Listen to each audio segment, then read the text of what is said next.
Episode के शुरुआत में हम लोग का डंजन का सीन दिखाया जाता है जिसके अंदर एक लड़की को दिखाया जाता है जो कि लगभग मर चुकी है लेकिन उसका कॉन्शियसनेस अभी भी जिंदा है। उसके बाद हमारा सीन शिफ्ट होता है और हम लोग देखते हैं कि हारुका असल में अपने होश में आ चुका था और उस टाइम पर वो क्लास रेप से मिलने के लिए उनके घर गया था और वो कहने लगता है कि तानाका ने उसके सारे इंजरी को कल रात ठीक कर लिया था और उस टाइम पर वो उसके सामने सारे नर्स को देखता है। उसके बाद हारुका नर्स से पूछने लगता है तुम इतनी तैयारी करके कहाँ पर जा रहे हो, और तभी ओडा कहने लगता है पास ही में एक डंजन अपीयर हुआ है तो हम लोग उस डंजन के अंदर जा रहे हैं। इस बात को सुनने के बाद हमारा हारुका कहने लगता है तो मैं भी तुम लोग के साथ डंजन में जाऊंगा, लेकिन तभी ओडा मना करता है और कहता है कि तुम्हारा लेवल बहुत ही कम है इसलिए तुम डंजन में नहीं जा सकते। और तभी हमारा हारुका अपने मन में सोचता है कि वो फिर से अपने जंगलवार घर के अंदर जा सकता है, लेकिन वहीं पर एंट्री होती है क्लास रेप की जो कि बहुत ही गुस्से में लग रही थी और क्लास रेप कहने लगती है हारुका तुम कल के बारे में तुम क्या कहोगे, और तभी हारुका भी कहने लगता है मुझे माफ़ कर देना, मैंने तुमको कल बहुत ही ओवररेट में डाला है। और तभी क्लास रेप उसको एक बहुत लंबा चौड़ा सा लेक्चर देने लगती है कल के बारे में और वो बोलती है कि तुम हमेशा से डेंजरस काम अकेले खुद क्यों करते हो। और तभी हारुका कहने लगता है मुझे माफ़ कर देना, आगे से मैं ऐसा कुछ भी नहीं करूँगा। इस बात को सुन के क्लास रेप कहने लगती है तो ठीक है मैं अभी जा रही हूँ। और तभी हारुका अपने मन में सोचता है कि वो कैसे एक लोनर लाइफ को आसानी से जी पाएगा ऐसे सिचुएशन में, और वो कहता है छोड़ो अभी तो मुझे डंजन के अंदर जाना पड़ेगा। उसके बाद हम लोग देखते हैं कि ओमुई टाउन के लॉर्ड का घर का सीन जहाँ पर हम लोग देखते हैं कि मारिया उसके डैड के लिए कुछ नाश्ता लेके आई थी और उस टाइम पर उसके डैड कहने लगते हैं कि असल में ओमुई के अंदर बहुत सारे अजीब गरीब चीज़ें हो रही हैं। और तभी अचानक से वहाँ पर एंट्री होती है उनके एक सोल्जर की, इसको देखते ही वो दोनों सोल्जर से पूछने लगते हैं कि असल में तुम इतनी तेज़ी से भागते हुए यहाँ पर क्यों आए हो। तभी वो सोल्जर कहता है कि ओमुई टाउन की तरफ एक बहुत बड़ा सा मॉन्स्टर का ग्रुप आ रहा है, और अगले सीन में हमारा हारुका भी ओमुई टाउन के बाहर जा रहा होता है। तभी उसके सामने अचानक से बहुत बड़ा एक और का ग्रुप चला आता है जिसको देखते हारुका कहने लगता है अभी यही मौका है एक थोड़ा सा वार्म अप करने का। और अगले सीन में हमारे क्लास रेप और गिल्ड मास्टर वो दोनों ही बातें कर रहे होते हैं। वहाँ पर एंट्री होती है मारिया की जो कि बहुत तेजी से भागती हुई आ रही थी और वो कहने लगती है कि असल में ओमुई टाउन के अंदर एक बहुत बड़ा सा ऑर्क का ग्रुप हमला करने के लिए आगे बढ़ रहा है। इस बात को सुनने के बाद सारे एडवेंचर टाउन को प्रोटेक्ट करने के लिए आगे बढ़ते हैं और तभी क्लास रेप कहने लगती है वो भी उनकी हेल्प करेगी। और अगले सीन में क्लास रेप सभी लड़कियों के साथ हारुका को भी ढूंढने लगता है। उसके बाद हमारा सीन शिफ्ट होता है और हम लोग देखते हैं कि असल में हारुका अकेले सारे और के ग्रुप के साथ फाइटिंग करने के लिए आगे बढ़ता है। वो अपने मन में सोच रहा होता है कि क्या वो इनसे अकेले फाइटिंग कर पाएगा, लेकिन हम लोग देखते हैं कि हारुका के एक ही हमले से सारे जो ऑर्क वगैरह थे वो निपट जाते हैं। और उसके बाद सीन शिफ्ट होता है और हम लोग देखने को मिलता है कि सारे लोग ओमुई टाउन के गेट के सामने खड़े हुए थे, वो सब लोग ऑर्क और बाकी सब मॉन्स्टर का वेट कर रहे होते हैं। लेकिन दूसरी तरफ हमारे मेन कैरेक्टर हारुका अपने मेड अप स्किल से एक ही हमले के जरिए वो ऑर्क किंग को मार गिराता है और वह अपने मन में कहने लगता है कि आखिरकार मैंने इन सभी ऑर्क को हरा दिया है। और वो सोचता है कि लेकिन अभी उसको क्या करना चाहिए इन सारे ऑर्क का जो कि अभी रास्ते के ऊपर पड़े हुए हैं। उसके बाद वो इन सबको इग्नोर करते हुए डंजन के पास जाने लगता है और उसके बाद वो डंजन के अंदर एंटर करता है और उसको आसपास की चीज़ों को देखने लगता है। और तभी उसके सामने दो रास्ते आते हैं जिसके वजह से वो एक रास्ते को चूज़ करता है, लेकिन उसके सामने कुछ ट्रेजर वगैरह को देखता है और उन सारे ट्रेजर को ओपन करने लगता है, लेकिन उनमें से सारे बहुत ही बाह्य चीज़ें मिल रहे होते हैं जिसको देखते ही वो कहने लगता है इन सारे ट्रेजर के अंदर इतने सारे बेकार की चीज़ें क्यों हैं। और वो कहने लगता है कि मुझे किसी से डंजन के बारे में पूछना पड़ेगा और वो कहता है कि ठीक है मुझे आइडिया आ चुका है, मुझे डंजन के बारे में किससे पूछना है। और वो कहता है कि मुझे जाके पहले उस मर्चेंट से पूछना पड़ेगा कि इस डंजन के जो अंदर क्या क्या चीज़ें मिलती हैं। और अगले दिन में रात हो चुकी होती है और ओमुई टाउन के अंदर कोई भी मॉन्स्टर नहीं आया था और तभी अचानक से एक लड़की कहती है कि देखो सामने एक मॉन्स्टर आ रहा है।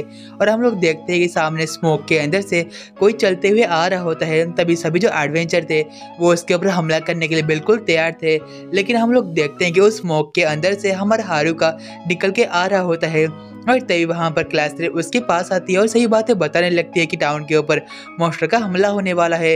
इस बात को सुन के हारुका बहुत ही शौक था। और तभी वहाँ पर गिल्ड मास्टर पूछने लगते हैं कि असल में आसपास तुमने किसी और के ग्रुप को देखा है क्या। और तभी हारुका कहने लगता है असल में तुम और की बात कर रहे हो ना, असल में आधे टाइम मैंने उन सभी को मार गिराया तो अभी कोई भी जिंदा नहीं है। इस बात को सुनने के बाद वहाँ पर सभी जो लोग थे बहुत ही शौक में चले आते हैं और तभी हारुका कहने लगता है कि उसने उनको कितनी आसानी से हरा दिया है। इस बात को सुनने के बाद वो सब लोग तो और भी ज़्यादा शौक हो जाते हैं क्योंकि हारुका ने अकेले उन सारे मॉन्स्टर ग्रुप को हरा दिया था। और उसके बाद हमें गेल के बारे में दिखाया जाता है, जिसके अंदर हमारी मारिया कहने लगता है कि तुम्हारा बहुत बहुत शुक्रिया, क्योंकि तुमने एक मॉन्स्टर ग्रुप को हरा दिया, लेकिन फिर भी तुम्हें ऐसे रिस्कलेस होके उनके ऊपर हमला नहीं करना चाहिए था। इस बात को सुन के हारुका उनसे प्रॉमिस करता है कि आगे वो ऐसा काम नहीं करेगा।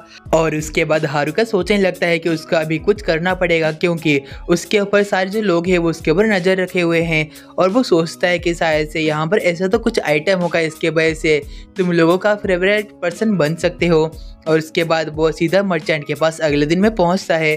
मर्चेंट उसको देख के कहने लगता है कि मुझे माफ़ कर देना, लेकिन मैं तुम्हें कोई भी सामान नहीं बेचूंगा, क्योंकि तुम सारे सामान मेरे से बहुत ही ज़्यादा कम प्राइस में लेते हो, मुझे बहुत ज़्यादा घाटा होता है। और तभी हारुका कहने लगता है कि मैं यहाँ पर तुमसे कुछ क्वेश्चन पूछने आया हूँ। असल में डंजन के अंदर क्या कुछ ऐसा चीज़ है जिसको लेने के बाद सारे लोग तुम्हारी बातें मानने लगेंगे? और तभी वो मर्चेंट कहने लगता है कि ऐसा एक रिंग है जिसका नाम है फेरोमोन रिंग। इस बात को सुनने के बाद हमारा हारुका कहने लगता है कि मुझे वो रिंग किसी भी हालत में चाहिए। और वो एक्साइटमेंट से पूछने लगता है कि वो रिंग उसको कहाँ पर मिलेगा। और तभी मर्चेंट उसको समझाने लगता है वो बहुत ही खतरनाक रास्ता हो सकता है वो उस रिंग को पाने के लिए। और वह कहता है कि वो लगभग डंजन की 50 फ्लोर के अंदर मिलेगा। इस बात को सुनने के बाद हमारा हारुका कहने लगता है डंजन के अंदर कितने फ्लोर्स होते हैं। इस बात को सुनने के बाद मर्चेंट कहते हैं लगभग डंजन के अंदर 100 फ्लोर होते हैं। उसके बाद वो कहने लगता है तुम जितने नीचे नीचे जाओगे तो तुम्हें उतने पावरफुल मॉन्स्टर्स मिलते जाएंगे उस डंजन के अंदर। और तुम यदि वो रिंग चाहते हो तो तुम्हें 50 फ्लोर के बॉस को हराना पड़ेगा। और तभी हमको देखने को मिलता है कि ये सारी बातें सारे नर्स ने सुन लिया होता है। और तभी सारे नर्स जाके ये सारी बातें असल में क्लास रेप और बाकी सारी लड़कियों को बता देते हैं, जिसको सुनने के बाद क्लास रेप कहने लगती है हमेशा हारुका ऐसा ही करता है। और वहाँ पर सभी लड़कियाँ डिसाइड करती है कि वो सब लोग मिलके हारुका को रोकने जाएंगे। इसके बाद हम लोग देखते हैं कि हारुका बहुत ही खुशी से उस डंजन की तरफ आगे बढ़ रहा होता है, लेकिन उसके पीछे से वहाँ पर सारी लड़कियाँ और नर्स चले आते हैं हारुका को रोकने के लिए।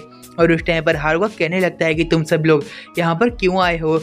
और तभी क्लास रेप कहने लगती है कि मैंने सुना है कि तुम डंजन के अंदर जा रहे हो और तुम डंजन के अंदर एक फेरोमोन रिंग के लिए जा रहे हो। इस बात को सुनने के बाद हमारा हारुका कहने लगता है नहीं नहीं, मैं असल में सैल्मन रिंग के लिए जा रहा हूँ। सैल्मन रिंग से मैं किसी भी बर्ड्स और किसी भी एनिमल से बातें कर सकता हूँ। इस बात को सुनने के बाद वो सभी लोग उसको शक की नज़रों से देखने लगते हैं।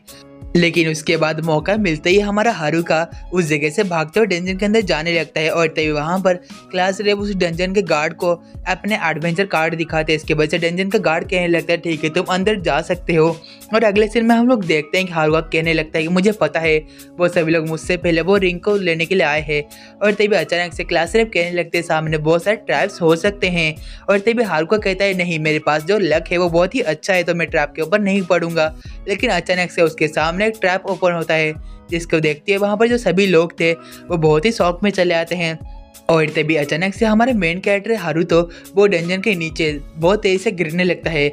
और उस टाइम पर हारुका सोचने लगता है ये डंजन कितना ज़्यादा गहरा हो सकता है। और वो सोचता है कि यदि वो पैरों के बल लैंड करेगा तो उसका पैर टूट सकता है। और तभी उसके माइंड में एक आइडिया आता है और वो ग्राउंड मैनिपुलेशन को यूज़ करता है, जिसकी वजह से जो ग्राउंड होता है वो असल में बिल्कुल सॉफ्ट हो जाता है, जिसके वजह से हारुका को बिल्कुल भी डैमेज नहीं पहुंचता। और वो कहता है कि मैं आखिरकार बहुत ही मुश्किल से जिंदा बचा हूँ। और तभी हारुका अपने सामने एक गेट को नोटिस करता है और वो सोचता है कि लेकिन अभी उसको ऊपर जाना पड़ेगा। और वो अपने AR का यूज़ करते हुए ऊपर की तरफ चलने लगता है, लेकिन वो ज़्यादा ऊपर नहीं जा पाता, वो फिर से आके नीचे गिरता है। और तभी वो अपने स्टार्स को ओपन करके देखता है, वो नोटिस करता है कि उसके पास ट्रैप डिटेक्शन का एक स्किल आ चुका है। और वो स्किल को यूज़ करने लगता है आसपास की जगह पर। और वो नोटिस करता है कि वो असल में 101 फ्लोर पे है अभी डंजन के अंदर। इस चीज़ को देखने के बाद वो कहने लगता है कि मैं तो बस सुना था कि डंजन का बस 100 ही फ्लोर है। और उसके बाद हम लोग अगले सीन में देखते हैं जहाँ पर सभी लोग हारुका को ढूंढने के लिए नीचे जा रहे होते हैं। और अगले सीन में हारुका उस गेट के अंदर एंटर करता है। और तभी वो अपने सामने बहुत ज़्यादा पावर की प्रेजेंस को महसूस करता है। और तभी वो अपने सामने एक अलग ही टाइप का एंटिटी को नोटिस करता है। और तभी हारुका अपने अप्राइजल नाम के एक स्किल को यूज़ करता है, जिसके वजह से वो नोटिस करता है कि वो जो एंटिटी था वो असल में 100 लेवल का था। उसका नाम है डंजन एम्परर। उसके बाद हमें अगले सीन में देखते हैं कि जहाँ पर हारुका के सारे दोस्त 47 फ्लोर पे असल में कैंपिंग कर रहे थे। वो सभी लोग बातें करने लगते हैं कि डंजन के बारे में, डंजन कैसा है। तभी ओडा कहने लगता है कि डंजन का जो सबसे पावरफुल बॉस है उसका नाम है डंजन एम्परर। और अगले सीन में वहाँ पर एक लड़की खड़ी होती है और वो कहने लगती है कि असल में हारुका ने हमको बहुत ही मुश्किल वक्त में भी हमारे साथ निभाया है, हमको बचाया है, इसलिए हमारी फर्ज बनता है कि हम लोग जाके हारुका को बचाएंगे। इतना सुनते ही सभी लोग बहुत ही मोटिवेट हो जाते हैं हारुका को बचाने के लिए। और हमें अगले सीन में देखते हैं कि हारुका के सामने वो डेमन या डंजन एम्परर नाम का वो एंटिटी खड़ा था और उस टाइम पर हारुका उसके सारे स्टैट और स्किल को देखने लगता है, लेकिन वो पढ़ नहीं पा रहा होता और वो कहता है कि मुझे अपने इनविजिबल क्लॉथ से उसके ऊपर हमला करना पड़ेगा।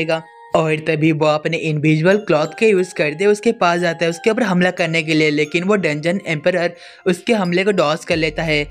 और तभी हारुका सोचने लगता है वो इतनी जल्दी फास्ट रिएक्ट कैसे कर पा रहा है। और तभी हारुका कहता है लेकिन मेरे पास अभी भी मेड अप स्किल बाकी है। उसके बाद वो मेड अप स्किल को यूज़ करते उसके ऊपर हमला करता है, लेकिन वो डंजन एम्परर उसके हमले को डॉज कर लेता है। और तभी हारुका कहने लगता है कि मुझे किसी भी हालत में इसके गॉड लाइक स्पीड को बीट करना ही पड़ेगा। और उसके साथ ही गाइस आज का हमारा a loner life in another world episode number 8 का स्टोरी यहीं पर ही खत्म होता है। यदि आप सभी लोग हमारे चैनल पर पहली बार आ रहे हो तो प्लीज़ यार इस वीडियो को लाइक करके इस चैनल को सब्सक्राइब कर देना, क्योंकि हम लोग आगे भी ऐसे न्यू एनिमे का एक्सप्लेनेशन और इस एनिमे का आगे का भी एपिसोड लाते रहेंगे। तो गाइस चलिए आज के वीडियो में बस इतना ही था, तो हम मिलते हैं अगले वीडियो के साथ। तब तक के लिए आप सभी लोगों को सायोनारा एवरीवन।